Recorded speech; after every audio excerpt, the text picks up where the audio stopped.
황두영 작가와 함께합니다. 어서 오세요. 예, 안녕하세요. 자, 오늘 이슈는요. 많은 분들이 정말 안타까워했던 사건인데요. 21년 5월 부산 동구보건소에서 일하던 간호직 공무원 고 이한나 간호사는 코로나로 인한 살인적인 업무 강도를 견디다 못해 안타까운 선택으로 생을 마칩니다. 네. 인사혁신처는 그간 순직은 맞지만 위험직무 순직은 아니라며 법에 정해진 추가적인 위험직무 순직 유족연금 지급을 거부해 왔는데요. 서울행정법원이 어제 인사혁신처의 판단이 부당하다며 고인의 죽음을 위험직무 순직으로 인정해야 한다는 판결을 했습니다. 아니 위험직무 순직이 뭐예요? 위험직무순직 유족급여는 공무원이 고도의 위험을 무릅쓰고 한 직무 수행이 직접적인 원인이 되어 사망한 때 지급하는 급여입니다. 이제 뭐 가령 불을 끄거나 범죄자를 잡거나 하는 건 공무원들도 위험한 건 알지만 책임감을 갖고 해야 하는 일이잖아요. 뭐 그런 경우가 이제 위험직무에 해당합니다. 그러면 감염병 예방 업무도 위험직무에 해당이 된다. 이렇게 좀 봐야 된다는 얘기죠. 네, 법상 감염병 예방과 치료 업무는 위험직무에 해당한다고 명시는 되어 있는데요. 인사혁신처는 감염병 예방 관련 업무라 하더라도 해당 감염병에 걸려 사망한 것이 아니라 고인이 스스로 극단적인 선택을 한 것이기 때문에 직무가 사망의 직접적인 원인이 아니다 이렇게 본 겁니다. 근데 법원은 인정을 한 거잖아요. 이제 고인의 이제 스트레스를 좀 고려한 건데요. 당시 상황을 좀 고려해 보면요. 백신이 막 국내에 처음 도입되면서 누가 맞네 하면서 굉장히 혼란스러웠던 상황이고 또 이제 공무원들이 격리를 단속하는 것 말고는 사실상 코로나에 대응할 방법이 없어서 공무원들의 업무 부담이 굉장히 극심할 때입니다. 이제 고인은 사망 전 6개월간 월 평균 70시간이 넘는 초과 근무를 했고요. 쉬는 동안에도 10개가 넘는 단체 카톡방으로 업무를 계속했다고 합니다. 특히 이제 관내 정신병원 코호트 격리 업무를 담당하면서 굉장히 큰 스트레스를 받았고 이 사태가 언제 끝날지 모른다는 뭐 그런 얘기를 많이 했다고 하는데요.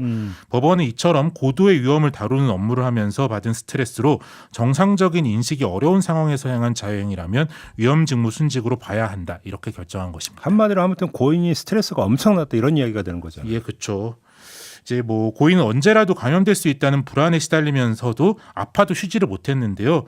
명확한 지침도 없는 상황에서 어떻게든 좀 확산을 막아야 한다는 압박이 심했다고 합니다.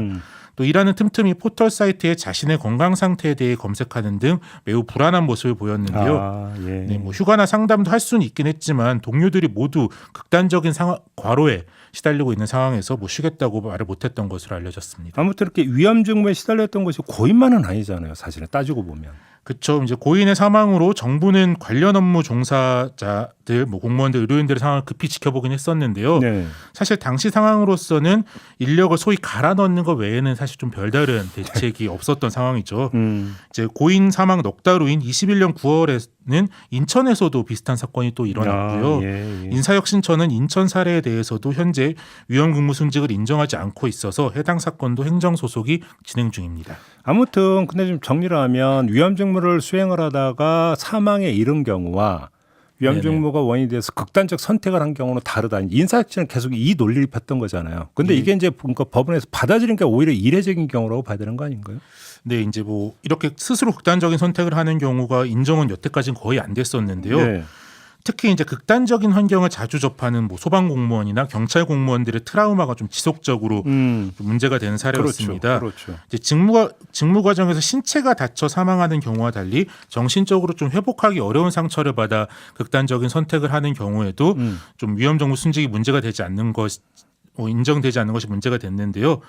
전문가들과 공무원 노조는 이번 판례가 확정되면 위험한 업무에 종사하는 공무원들의 처우가 좀 다소나마 나아지지 않을까 기대하고 있습니다. 아니 이런 일까지 벌어지지 않도록 예방하는 게 제일 중요한 거 아니겠어요? 그렇죠. 이제 뭐 우리가 약간 코로나 끝이 보인다 뭐 그런 얘기들을 많이 하시는데요. 뭐 코로나의 고통은 있더라도 방역을 위해 애쓰고 희생하신 분들을 우리가 꼭 기억해야겠다 그런 생각이 들었습니다. 그럼요. 두말하면 잔소리죠. 알겠습니다. 황두영 작가와 함께했습니다. 고맙습니다. 예, 감사합니다.